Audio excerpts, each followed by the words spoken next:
If you are on the fence on whether you should go to see the new Jeff Buckley documentary, It's Never Over, Jeff Buckley, or not, this video is for you. Stay until the end. I just went to watch it 2 days ago, and I'm gonna tell you whether it's worth it or not and what you can expect from it. My name is Jorgelina, I'm a vocal coach, but today I'm not going to be talking about how to sing so much, but I'm going to be talking about my favorite artist, Jeff Buckley. Of course, if you are watching this video, you probably are also a fan of him, and I don't have to say much about him, but if you just came across my video because you like other videos, then just know that Jeff Buckley was the best singer that ever existed. Very biased, my humble opinion. For many reasons, I'm not gonna go into that, but I'm gonna be talking about the documentary. So this documentary was released this year, 2025, and I'm not sure where is it playing right now, but we are in September. I just went to see it last weekend, 6th of September, in Auckland, and I have to say I'm so proud of Aucklanders. It just really fed my soul. I went to the cinema and it was full. The room was absolutely full, which made me very happy because I was like, there is hope. People know who Jeff Buckley is here. During the whole movie, everybody was super present. They laughed at the jokes, but other than that, complete silence pretty much. You know, the rest of the movie, no scratchy things, no scratching, opening chocolates, none of that. Everybody was really present. And at the end of the movie, everybody was clapping. Everybody was very moved. And that, you know, that just gave me hope. It really did. All right, so if we were in Auckland, and yeah, say hi in the comments. We were at the same time in the same space. So now the question, should you go watch it? Well, I'll tell you a little bit of what happened during the documentary, and then you can decide. I'm gonna mention a few things that I think make it really worth it. Now, the first thing is that there is footage there that you probably have never seen before. Especially there is footage of him performing when he was a teenager. Like, he looked so differently back then. And he was very blonde as well. I didn't know that he was blonde before he wasn't. He had long hair as well. I think it's just very rare footage. I don't know where they got it from. That was great. It's a really good opportunity to see, you know, more images of him. Of course, you know, Jeff Buckley left us very, very early, and all we have is what we can gather from the past. So if you can watch, you know, material like that you haven't seen before, then I think it makes it worth it.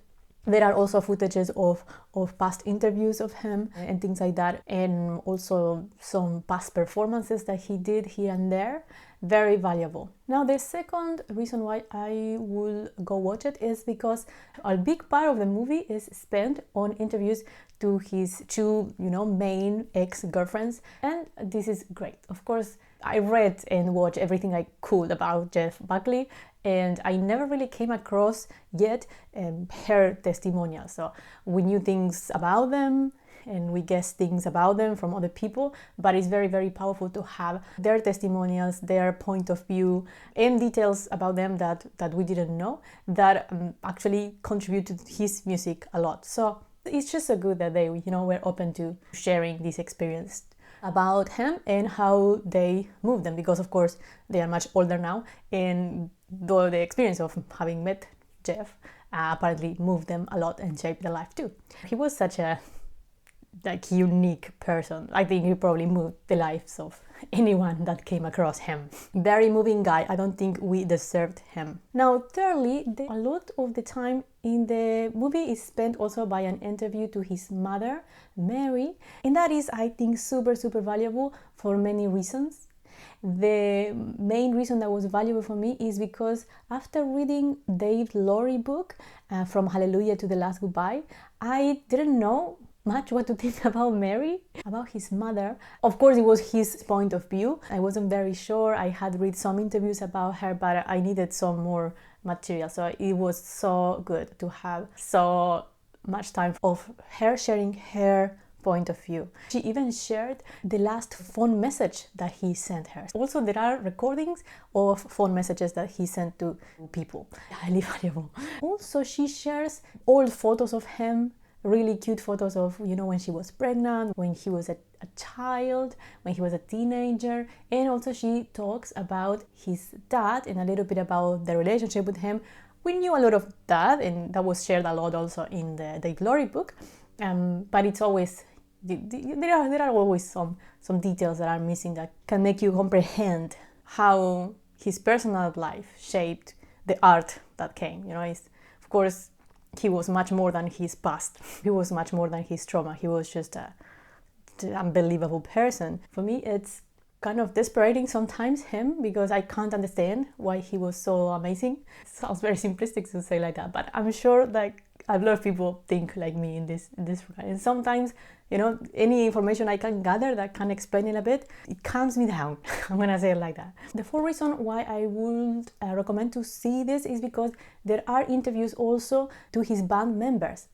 Super cool. I mean, there are some past interviews that you can find somewhere else, but of course this is recent. They have, grown a lot since then, and it's really good to have their point of view and how living around him was. And the last thing that I really liked about this documentary is that it doesn't really spend too much time or too much energy on talking about his death, which I really appreciate. Of course, like, one of the things that moves us more about him is that he left us way too early. But I really like that this documentary didn't fixate on that. It was more about exploring the spiritual side of him and the emotional side of him, and how that brought life to his art. That was amazing, because that was his legacy, right? And it's good for me as well, because it helps me move past the tragedy. I'm saying this, and I didn't even know about Jeff Buckley until I came to New Zealand, actually. So until like 10 years ago. And so I didn't suffer his death, but it's still very shocking to see so much genius leaving us, at a point in which it was just the beginning. It's a loss, then we are, I'm not the only one that is still feeling it, because they are still making documentaries and movies about him. So I think the pain is alive in a lot of people. I'm also going to tell you something I would have liked to see. I would have loved to see Dave Laurie in the movie. So he was his ex-manager, and I know that he was a very important person for him. I only saw, I think, a few scenes where he was there in the background, and that's it. Of course, I don't know much about this documentary or who created it or why, but there is probably a reason why he is not there. If you know why, let me know in the comments. I would love to know. So anyway, I would recommend you to go watch this documentary, of course. That's a bit of what I wanted to share with you today. If you have the chance to go watch this documentary to the cinema, I recommend you to do it. Not only because, of course, it's more opportunities to get him a little bit closer, but also it's just an amazing experience to be around other people that know about him, respect him, and can appreciate his legacy. I do think he was out of this world, and maybe that's why he's not in this world anymore. Anyway, I hope you enjoyed my little review, and yeah, I'll see you next video.